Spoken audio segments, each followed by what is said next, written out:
banywanyi mwese ba Kazoza FM Web TV, bagenzi inshuti z'ikiganiro Deutsche Kurs, ndabaramukije mwese, ndabaha ikaze mu kiganiro c'uno munsi. Kuri uno munsi nahisemwo uko twoza tukaganira ku kijanye na indirekte Fragen.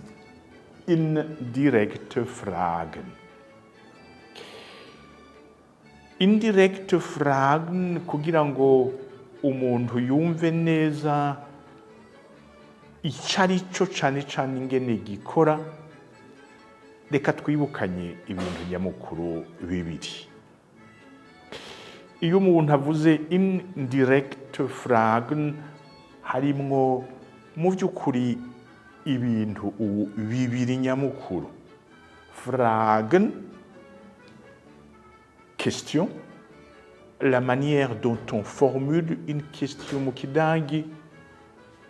Ikindi ni indirecte, formuler une question, poser une question de manière pas directe. Ni kibazo rero formule kibajijwe ego kirondera inyishu, mugabo kikabazwa ukuntu atari uko mu vy'ukuri umuntu asanzwe abaza uyundi muntu. Naha havuye rero iki bavuga ngo indirect.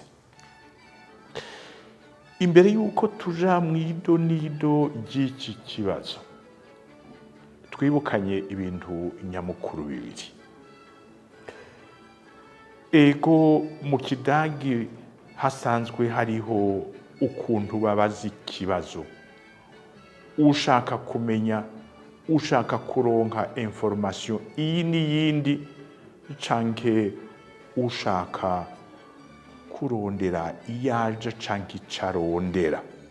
Ego ikidagi kirafise ukuntu umuntu abibaza. Reka twibukanye tuvuga tuti hari imirwi ibiri y'ibibazo, imirwi ibiri nyamukuru y'ibibazo. Hariho umurwi wa mbere bawita V-Fragen. Umurwi wa mbere ukuntu umuntu ashobora kubaza ikibazo mu kidagi ni V-Fragen. Umurwi wa kabiri bawita Ja-Nein-Fragen.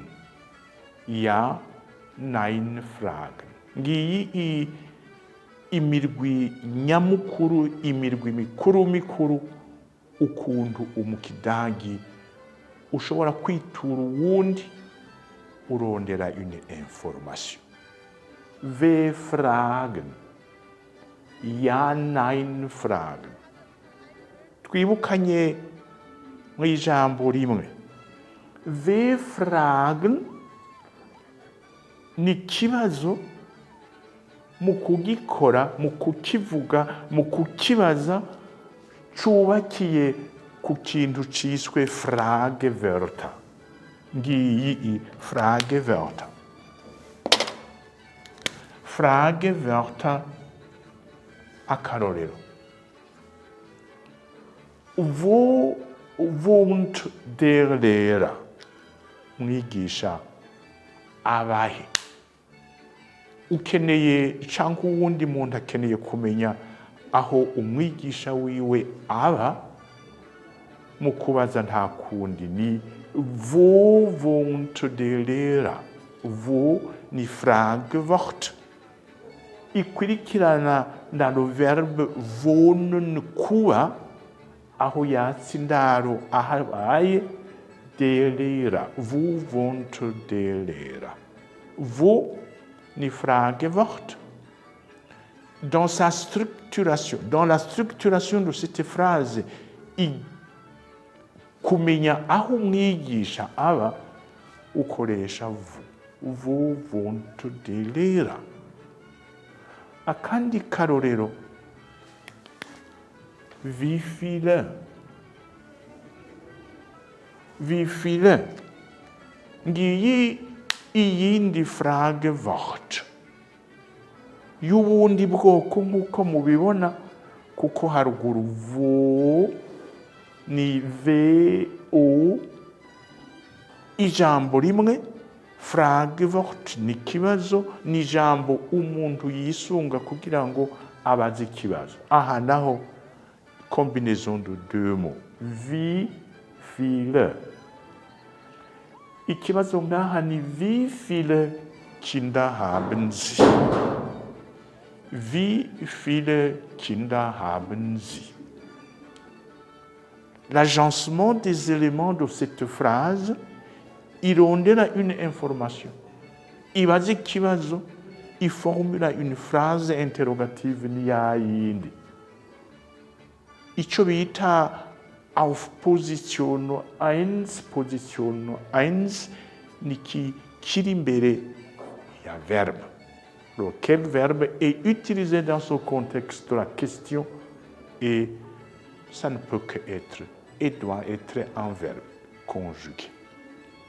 Wo wohnt wie viele Kinder? Muri ico gihe wie viele Kinder niyo mu by'ukuri umuntu akeneye kuronka ko inyishu. Akandi karorero tugiye gukorera ko ni wann. Wann fängt der Kurs an? Le verbe ngaha ni anfangen, débuter, commencer. Wie viele Kinder haben Sie? Le verbe ni haben. Wo wohnt der Lehrer? Le verbe ni wohnen. Nk'uko tuvyibuka, nta ryungane rishoboka ritarimwo la forme d'un verbe conjugué dans le temps qui convient. Wo wohnt, c'est la troisième personne du singulier, kubera Lehrer. Wie viele Kinder haben Sie? Ni wewe mu cubahiro cawe. Ndiko ndabaza parce que Sie ni wewe ego, mugabo ni wewe dans votre rang. Nsonera kubera icubahiro.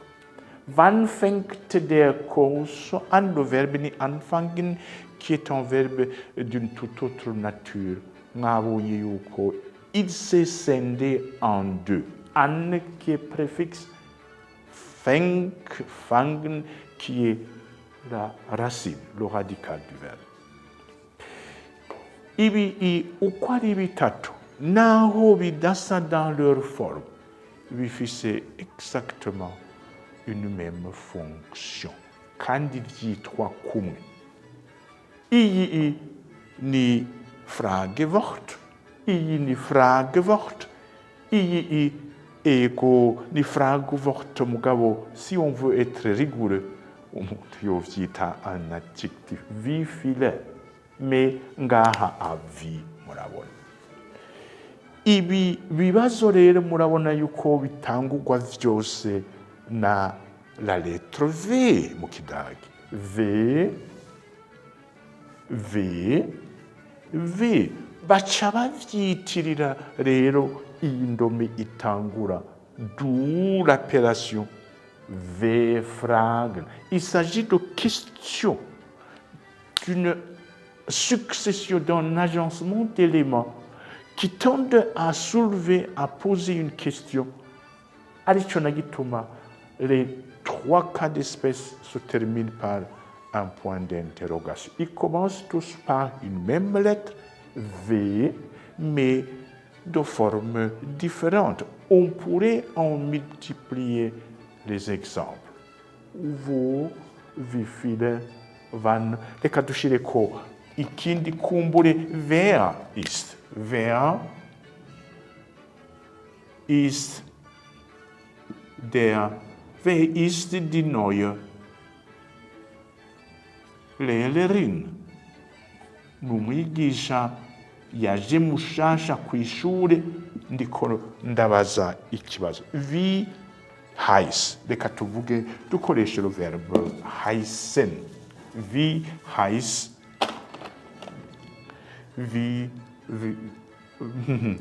reka dukoreshe is tugume muri is en fait pour ne pas reprendre le même phrase Wort wie ngaha hejuru. Wer ist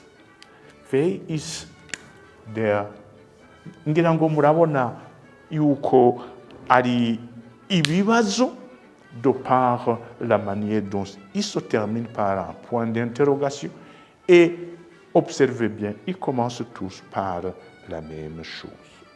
V, c'est un mot qui s'écrit par V. On les appelle ainsi V-Fragen. Ico ni kimwe.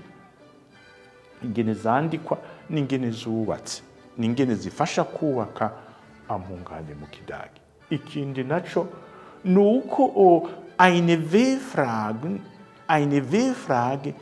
ikeneye inyishu itomoye. Vous vont des lire, bankeneye kumenya koko une information sur l'adresse ya monsieur. Bankeneye kumenya l'adresse ya monsieur. Rero, canke wie viele Kinder haben Sie, akeneye kumenya abana mfise ingene bangana. Wann fängt der Kurs an? Umuntu abaza iki kibazo akeneye kumenya le programme exact, quand commence, quand débute un cours.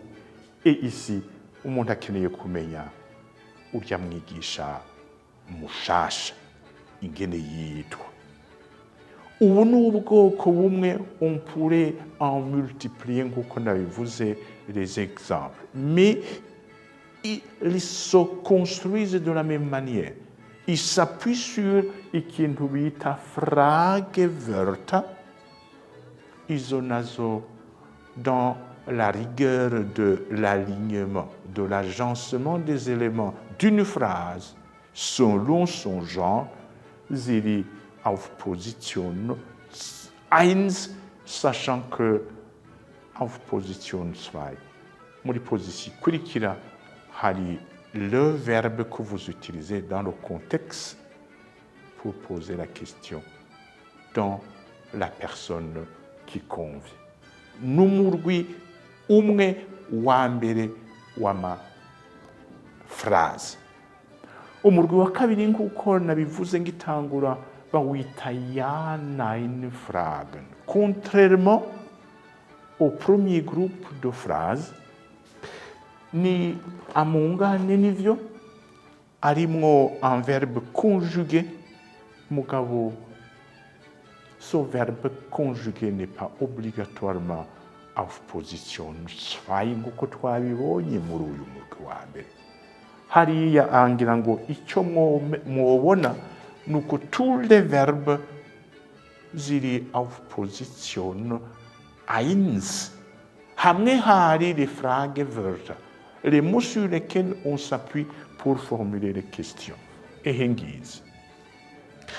Nous avons ici des exemples. Sind Sie verheiratet? Mbajije umuntu mbega urubatse, hatanguye le verbe. Kommst du zur Schule? Mbega uraza kw'ishure. Kannst du mitkommen? Le verbe ici ni mitkommen, mais avec un modal verbe. Un des 6 modal verbes twamaze kubona ngaha. Donc, ces verbes sont effectivement dans leur forme de conjugaison et ils sont auf Position 1. Mu by'ukuri bazita ja nein Frage kubera iki ntizisaba iki kibazo, ibi bibazo ntibisaba ko umuntu yirirwa arasigura ibintu birebire. Icyo kibazo, mbega urubatse, ni yego ubatse canke nein utubatse. Ja iyo wubatse, nein iyo ukiri umusore canke umwigeme. Kommst du zur Schule? Mbega uraza kuza kw'ishure, ni yego canke oya.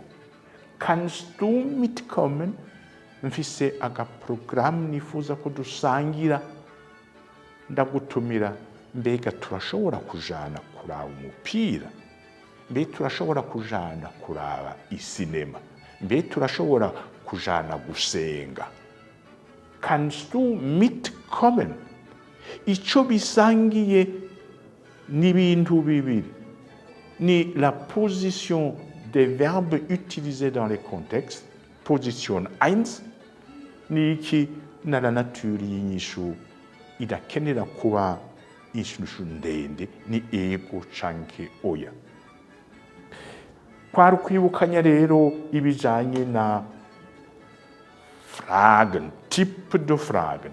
Ngize wo wohnt der Lehrer? Mbajije umuntu nzi kwazi afise information kuri mwigisha. Wo wohnt der Lehrer? N'ikibazo formulé de cette manière s'adresse directement à la personne en question. Wo wohnt der Lehrer? Das ist eine direkte Frage. C'est posé, soulevé de façon directe. Wie viele Kinder haben Sie? Ndiko ndabaza wewe. Ndakubaza nti mbega ufise abana bangahe? C'est tout aussi direct que aharuguru. C'est direct. Même chose ngaha, wann fängt der Kurs an? Ndiko nganira umunyeshuri dusangira rimwe di cours mugabo nibagiwe ro programme ngaca ndamubaza nti mbega dutangura ryari ndamubajije de façon directe ceci est vrai aussi kuvyerekeye ça ce sont des questions directes qui nécessitent une réponse tout aussi directe. Ceci est vrai aussi pour ja, nein, sind Sie verheiratet? Urubatse. Ndabikubajije de façon directe. Mbega uyu munsi uraza kw'ishuri ni façon directe. Mais tout ceci, je peux le faire d'une toute autre manière prévue par les mécanismes de l'allemand. Vous passez du registre question directe, Frage, vous en faites une question indirecte. Mais pour ce faire, hariho ibisabwa, hariho ivyo ururimi rwategekanije. Muri ico gihe hakenewe iki? Hakenewe ivyo bita Einleitungsformel.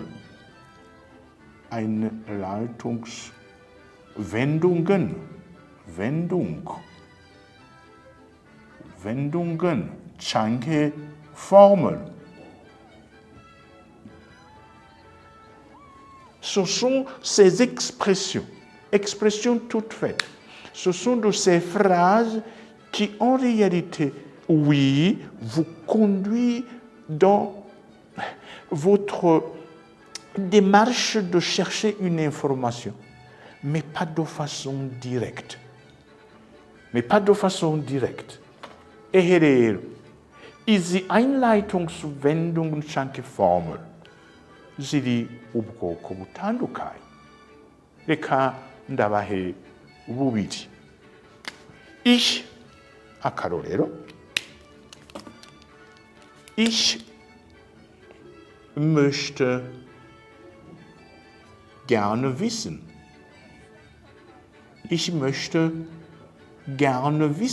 Je voudrais savoir. Ich möchte gerne wissen. C'est une de ces nombreuses formes, chaque wendung, chaque expression qui va en fait vous aider, vous introduire dans la reformation de votre question. Vous faites une question directe, vous wohnt der Lehrer, vous en faites une question indirecte. Ich möchte gerne wissen, bica bigenda gute?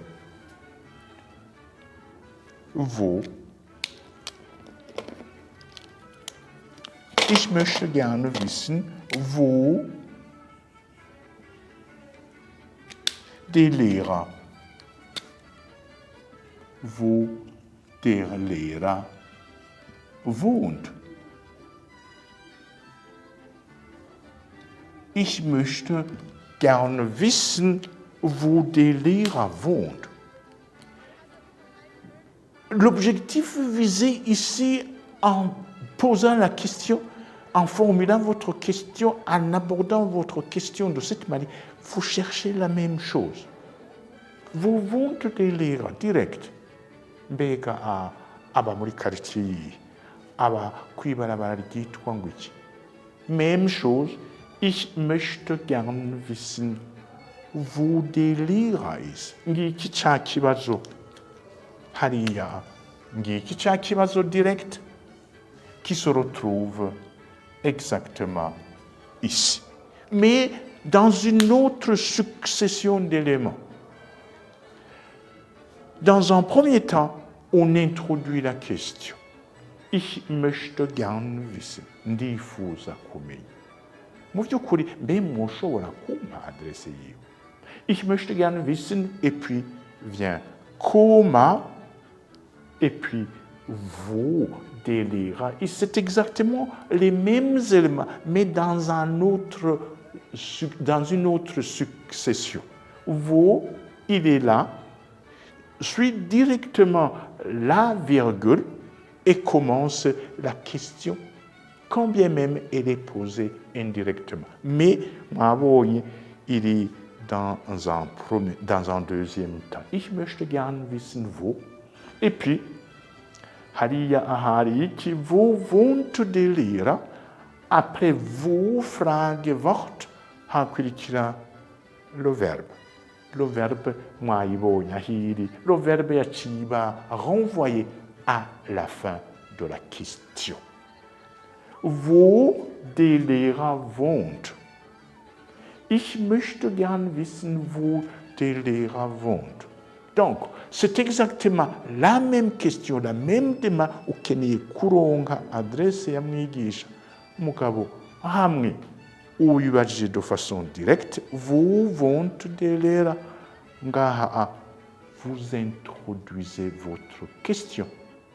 La question devient effectivement toujours d'actualité, reste d'actualité, mais elle est formée de façon indirecte. Pourquoi? Parce qu'introduite par une formule comme Ich möchte gern wissen. Wo wohnt der Lehrer? Ich möchte gern wissen, wo der Lehrer. C'est exactement la même chose, sauf que ici c'est direct et ici c'est indirect. Qu'en est-il avec maintenant Ja, Nein, Frage? Wa murwi wa kabiri w'ibibazo. Nahone dukeneye iki? Pour en faire une question indirecte, nous avons besoin d'une introduction, une formule qui nous introduit, une expression consacrée pour effectivement passer de direct à indirect. Nababwiye ko ari nyinshi, reka dutore iyindi tuvuge tuti fragt, sie fragt, voilà. J'introduis la question d'une autre manière, mais c'est une formule d'introduction de ma question. Ici, je me suis introduit en utilisant Ich möchte gerne wissen. Là-bas, je choisis une autre formule. Sie fragt, ob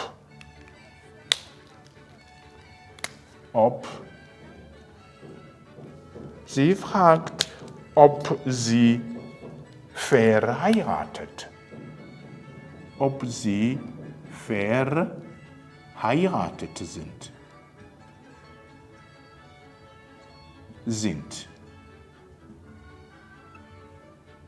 Sie fragt, ob sie verheiratet ist.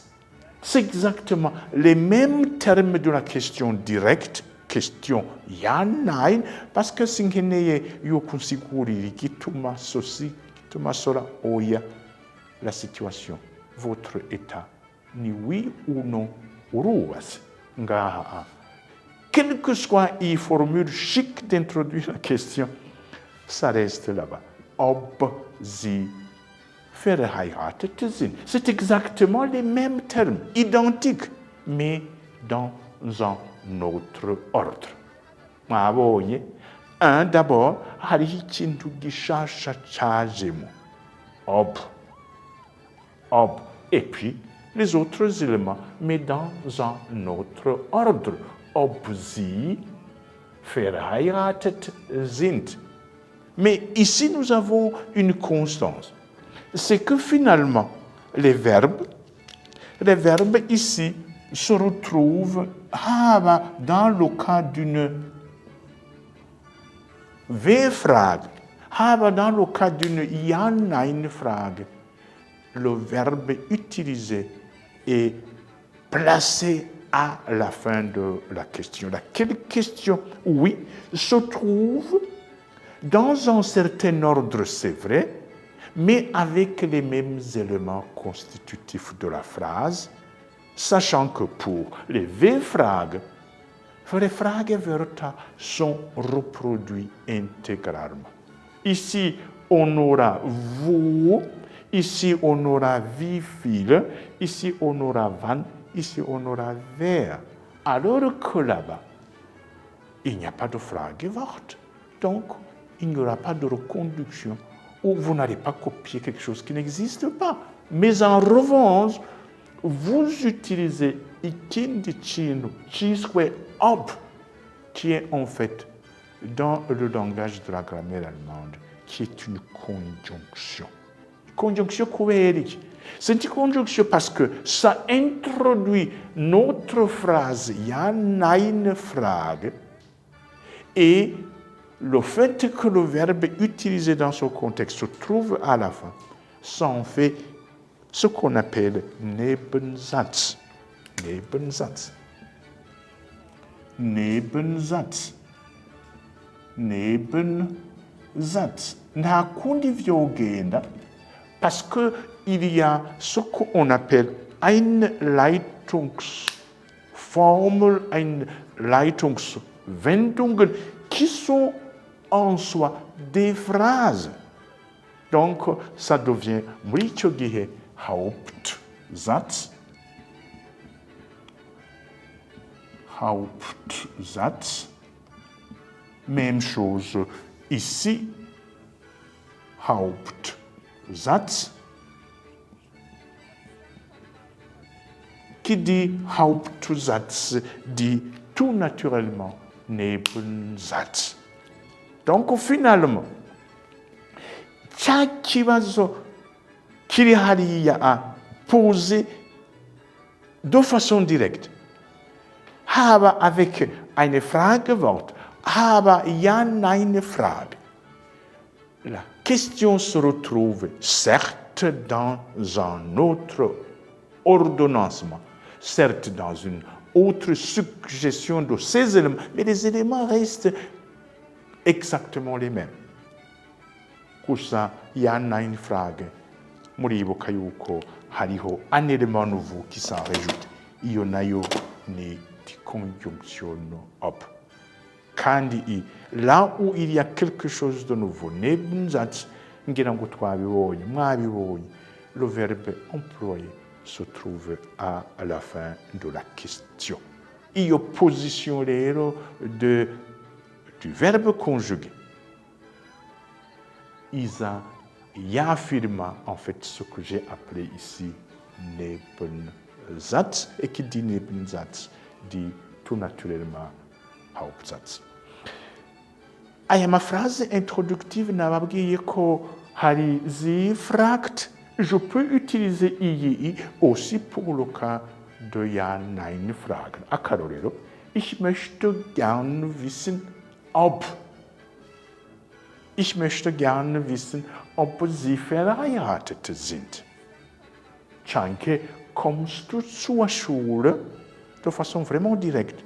Kommst du zur Schule? De façon indirecte. Ich möchte gern wissen, ob sie zur Schule kommen. La construction est exactement identique.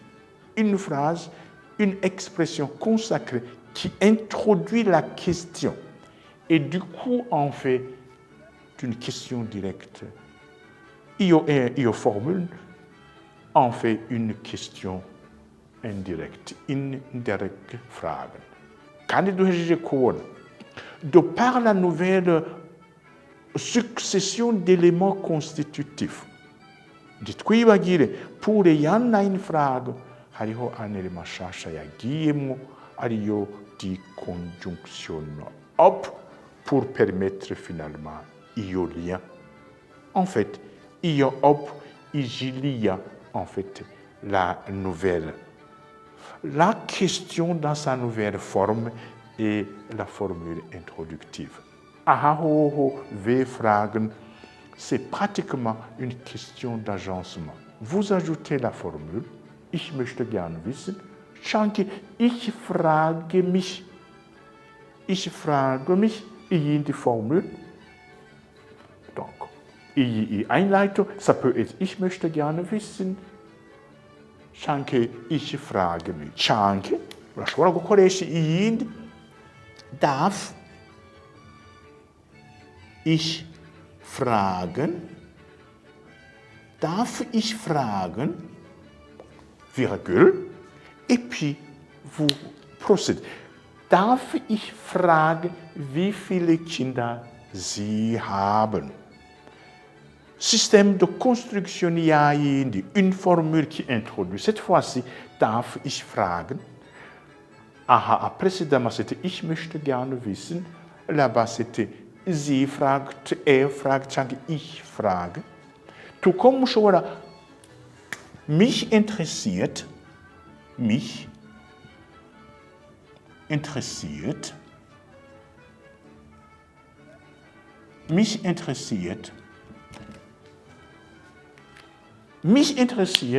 ob Sie heute zur Schule kommen. Mich interessiert, ob Sie zur Schule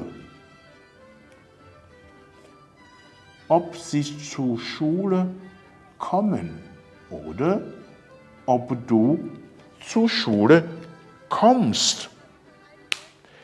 Le plus important à noter et à retenir nous, d'une question posée de façon directe à un individu, vous pouvez aussi, exactement le même souci, la même préoccupation, vous voulez avoir une information, vous pouvez le faire soit de façon directe, et nous savons qu'il y a deux manières, deux formules de soulever des questions, soit de façon en se basant sur des Fragewörter,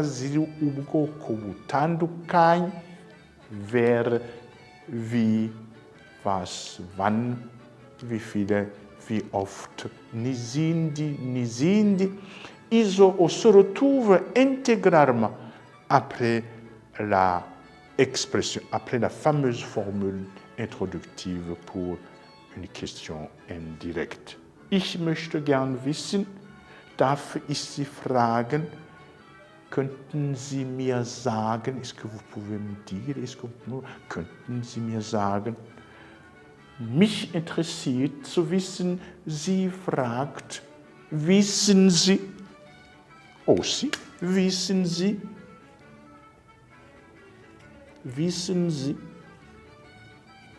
et puis, même chose. Wissen Sie, wann der Kurs anfängt? Wissen Sie, wann der Lehrer kommt?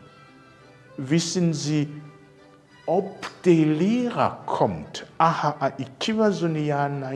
Kommt der Lehrer? Wissen Sie, ob? Vous utilisez ob comme conjonction, en fait, directement entre Hauptsatz, ja formule connue, ya question indirecte. Donc, les choses commencent à se clarifier. Indirecte Fragen, oui, il s'agit d'une structure normale d'une phrase en allemand et construite selon les règles de la rigueur et de la grammaire en allemand. Nous kuvuga iki, une question de type.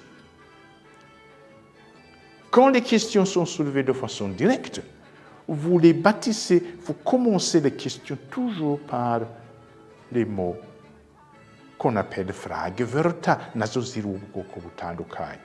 Zizo nazo iminsi yose na hose ziri auf Position 1, suivi de quoi? Des verbes, quel que soit le verbe utilisé. Il y a un verbe simple, il y a un verbe auxiliaire, il y a un modal verbe. En tout cas, Position 2 vient le verbe conjugué, la forme du verbe conjugué. Pour Jan eine Frage naho, oui, les verbes utilisés dans les contextes variés sont auf Position 1.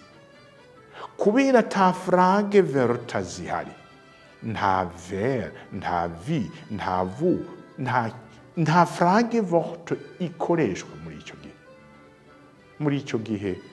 Quand vous voulez en fait changer la structure de ces phrases, faire de cette phrase directe, indirecte, en introduisant la même question, là, vous ajoutez op. En réalité, on peut s'interroger, c'est avec quel objectif? Mu Kidagi bavuga yuko les questions indirectes sont beaucoup plus polies que les questions soulevées de façon directe. Donc, si vous voulez avoir, disons, la chance de vous attirer la sympathie et d'avoir la chance d'avoir la question, la suite à votre démarche, il faut essayer d'introduire votre question. Évitez de poser les questions de façon directe. Woher kommen Sie? La structuration mwayumvise, woher, Fragewort, muvahi. Kommen Sie, le verbe ni kommen. Woher, Fragewort, suivi du verbe kommen conjugué auf Position 2. Woher kommen Sie? Ego, vous pouvez avoir la chance d'avoir une réaction. Mugabo, il est vivement recommandé umuntu utazi l'aborder de façon aussi directe. Il faut donc préférer plutôt les voies indirectes. Ngiki ikintu nyamukuru gituma baprivilégier iyi langage, iyi manière de communication à travers des questions. Vous posez une question parce que vous voulez avoir une information, une précision, mais faites-le de façon indirecte.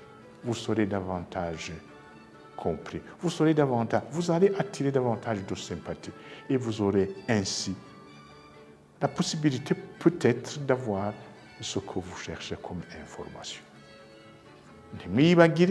La nature des questions. Oui, elles peuvent être soulevées de façon directe, mais elles sont de deux catégories, de deux types essentiels.